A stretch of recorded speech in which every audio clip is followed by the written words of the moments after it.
Olá, pessoal! Estou aqui de volta, professora Marita, da Rede Estadual da disciplina de Matemática, e vou estar com vocês do 7º ano para a gente poder continuar o nosso estudo de multiplicação de números racionais.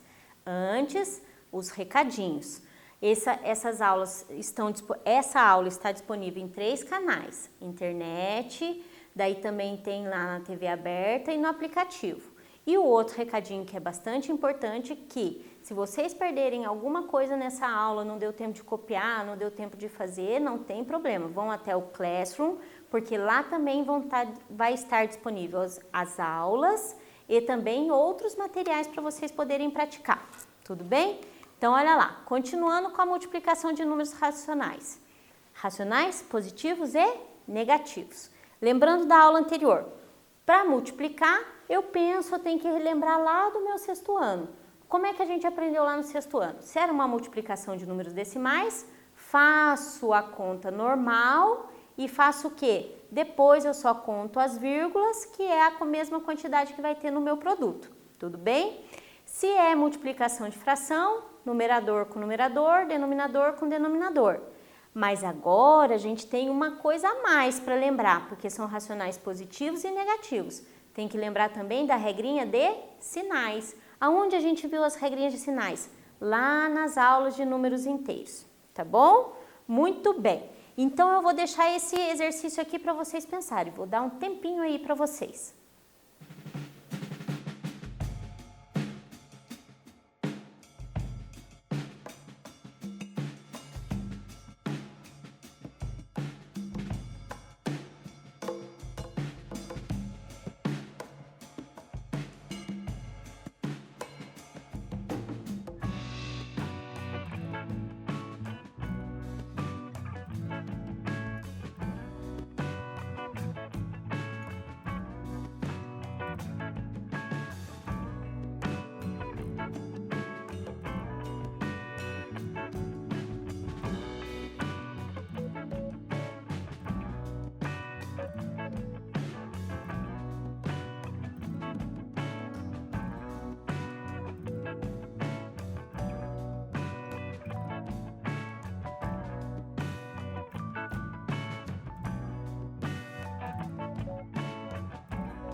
E aí, lembraram?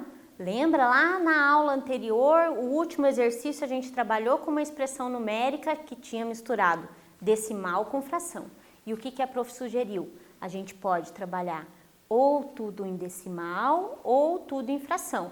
No exercício da aula anterior, a melhor estratégia foi transformar tudo em decimal. Lembram? Porque quando a gente ia transformar tudo em decimal, ai professora, você está se enganando. Vamos voltar então na aula anterior, que a professora se enganou aqui. No exercício da aula anterior, a gente chegou à conclusão de que transformar tudo para decimal ia dar muito trabalho. E aí a gente optou por transformar os decimais em fração. Conseguiram organizar a ideia? Vou repetir para ficar bem guardadinho aí na cabeça de vocês. No exercício da aula anterior, ficou melhor a gente transformar os decimais em fração, porque se eu transformasse as frações em decimais, ia dar aquela conta sem terminar, lembram? E aqui, o que fica melhor? Eu transformar tudo em decimal ou tudo em fração? Vamos ver? Ah, professora, mas tem tudo as respostas em decimal, então eu acho que eu vou transformar tudo em decimal. Não tem problema, vamos ver. O que eu tenho que transformar em decimal? 4/5. Vamos ver como é que fica a resolução? Se eu transformar 4/5 em decimal, eu vou dividir 4 por 5, que vai dar 0,8. Ah, então fica fácil, professora, porque agora está tudo em decimal, beleza? Só que é uma expressão numérica. O que eu tenho que resolver primeiro? Vou sair resolvendo as multiplicações aqui? Ou vou resolver o que primeiro? Vou resolver o que está dentro dos parênteses, né? Dentro dos parênteses, 3 mais 0,4. Mas, professora, eu lembro que existe a propriedade distributiva. Isso mesmo, eu também posso fazer 0,8 vezes 3 e o 0,8 vezes 0,4 que eu vou chegar no mesmo resultado. Aqui a professora escolheu fazer primeiro parênteses para depois efetuar a multiplicação. Observaram? 0,8 vezes 3,4. O que eu faço? Faço a multiplicação como se não tivesse vírgula. Depois conto as casas decimais, ó, uma casa decimal mais uma casa decimal, meu produto vai ter que ter 2 casas decimais. Subtração de números racionais. Lembra que eu já falei também para vocês na nossa aula de adição algébrica? Unidade embaixo de unidade, décimo embaixo de décimo, centésimo embaixo de centésimo. Então, olha lá como é que está organizada aqui a subtração. Fazendo isso, eu chego na conclusão que é menos 0,49, que é, na verdade, 49 centésimos negativo. Tudo bem? Muito bem. Resposta letra C. E aqui? Tem mais coisa misturada. Tempo para pensar.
E aí, o que vocês resolveram? Transformar tudo em decimal ou transformar tudo para fração? Vamos ver o que a prof fez? Observa aqui comigo. Muito bem. Se eu dividir 4 por 3, o que aconteceu aqui, ó? Vai ficar repetindo 3, 3, 3, 3. Isso aqui é uma dízima periódica. Então, para esse exercício, a melhor estratégia é eu fazer o quê? Transformar os decimais em fração, certo? Porque esse decimal, ele não vai ter fim. E se eu escolher fazer com ele, professora, mas eu não posso arredondar? Só que a hora que eu arredondo, eu perco partezinhas do número. E que daí dá diferença lá no resultado final. Entenderam? Muito bem. Então, eu vou transformar o que é decimal em fração. 5 décimos é a mesma coisa que 1/2, a gente já vem trabalhando com isso. E 2 décimos eu posso simplificar que vira 1/5. Beleza? Então, vamos lá. Transformei todo mundo. Olha lá, 1/2 eu transformei, 0,5 eu transformei em 1/2, ou seja, 5 décimos em 1/2 e 2 décimos em 1/5. E trabalhei. Dentro do parênteses, o que aconteceu aqui, ó? Como é que o 9 e o 2 vira 18? Porque é o MMC, porque eu tenho uma soma de frações com denominadores diferentes. Então, eu preciso fazer o MMC, certo? Mas o que é o MMC? Vou trabalhar com a fração equivalente. Como é que o 2 vira 18? Vezes 9. Então, o meu numerador também vai ter que ser multiplicado por 9, porque quando a gente transforma uma fração de uma escrita para outra, a quantidade dessa fração não pode mudar. Então, 9 não é metade do 18? Então, aqui eu não estou dizendo que eu tenho metade. Se eu pegar uma barra, dividir em 18 partes e considerar 9, eu não estou considerando metade? Então, a quantidade não mudou, mas a escrita para que eu trabalhe essa adição precisa ter os numeradores iguais. Por que precisa ter? Eu não consigo somar pedaços de tamanhos diferentes, porque é diferente. 2 é um tamanho, 9 é outro tamanho, então eu não consigo somar. Então eu preciso transformar esses pedaços em pedacinhos do mesmo tamanho, tá bom? Muito bem, por isso que a gente faz o raciocínio do MMC. Fazendo a soma, vou encontrar 17/18.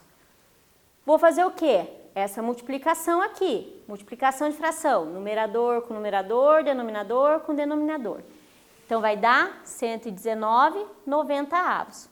Mesma coisa, MMC, qual é o MMC? Entre 3, 90 e 5, o próprio 90. Fazendo isso, a gente tem 221/90. Professora, eu posso transformar isso em número decimal? Fica uma tentativa aí, mas eu acho que não vai dar muito certo. Eu acho que vai dar aqueles números que a gente chamou do quê? Que não termina, uma dízima periódica, tá bom? Muito bem, então a resposta é a letra A. E aqui nesse exercício, o que vocês acham que a gente precisa fazer? A gente está trabalhando com dinheiro. Luciana tem 2 cédulas de 5, 4 moedas de 1, 8 moedas de 10 centavos, 5 moedas de 50 centavos e somadas as células com as moedas, quantos reais ela possui? Faz a conta rapidinho aí.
E aí? Facinho, né? Dinheiro é bem de boa, assim, né?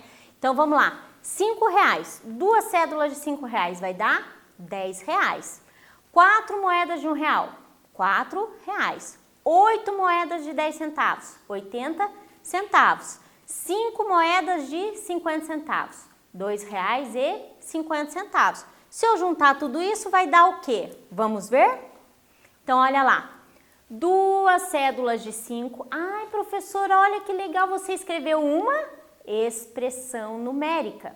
Então, lembra que a gente já conversou que eu consigo transformar uma escrita, um problema escrito na nossa linguagem normal, nossa linguagem padrão, o português, em linguagem matemática, que é uma expressão, ó. 2 cédulas de 5, 4 moedas de 1, 8 moedas de 10 centavos, 5 moedas de 50 centavos. A gente já não foi falando, ó, 10, 4, 80 centavos, R$2,50. Se eu somar todo mundo, lembrando que unidade embaixo de unidade, dezena embaixo de dezena, décimo embaixo de décimo e assim por diante. Ah, então quer dizer que esse 4 é 4 unidades, então ele vai vir embaixo desse 0, vai vir junto com esse 0, vai vir junto com esse 2. Não podemos esquecer disso, tá bom? Então deu R$17,30. Tudo bem? Continuando. Mais um problema aí, ó. Na festa de aniversário da Betina, sua mãe comprou um bolo. Ela o pagou com 2 notas de R$10, uma nota de 5, 2 moedas de 25 centavos, uma moeda de 5 centavos e uma moeda de 1 centavo. Aí, professora, 1 centavo não existe mais. Existe sim, ela não está muito no mercado, mas existe sim. Tanto é que se vocês forem lá no supermercado e pedir o troco de 1 centavo lá na gerência, eles têm a moedinha de 1 centavo ainda para dar. Quanto custou o bolo? E aí, o que vocês acham? Tempo para pensar.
E aí?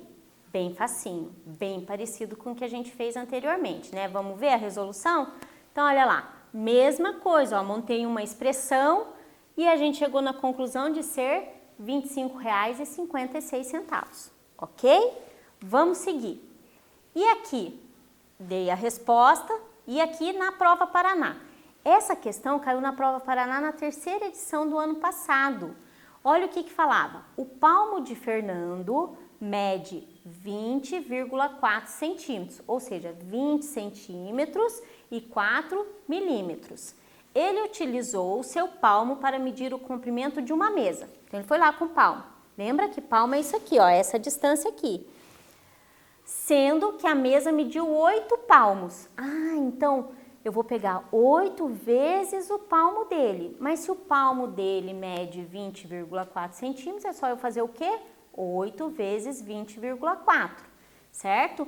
De acordo com a medida feita por Fernando, qual vai ser o comprimento aproximado da mesa? Ai, professora, olha só, agora a gente só tem números o quê? Inteiros aqui. Então, quer dizer que eu vou pensar lá nos decimais e vou ver qual é a aproximação aqui. Vamos lá? Tempo para vocês.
E aí, pessoal, conseguiram?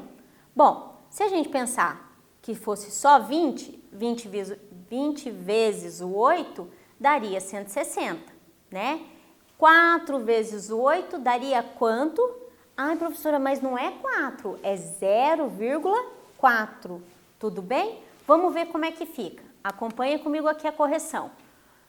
Eu sei que 8 vezes 20,4, eu posso pensar no 8 vezes 20, lembra que eu falei? E 8 vezes o 4 décimos, que é 3 inteiros e 2 décimos. Então, vai dar 163,2. Mas a gente está pedindo um comprimento aproximado. Daí eu preciso pensar na reta numérica. Esse 163,2 está mais perto do 163 ou está mais perto do 164? Qual é o valor mais próximo dele? Ai, professora, bom, para ele estar lá perto do 164, eu sei que tinha que ser mais do que 0,5, porque significa que eu passei da metade, não é? Porque 0,5 é metade, então significa que eu passei da metade. Como é 0,2, eu estou antes da metade. Então, qual é o valor aproximado?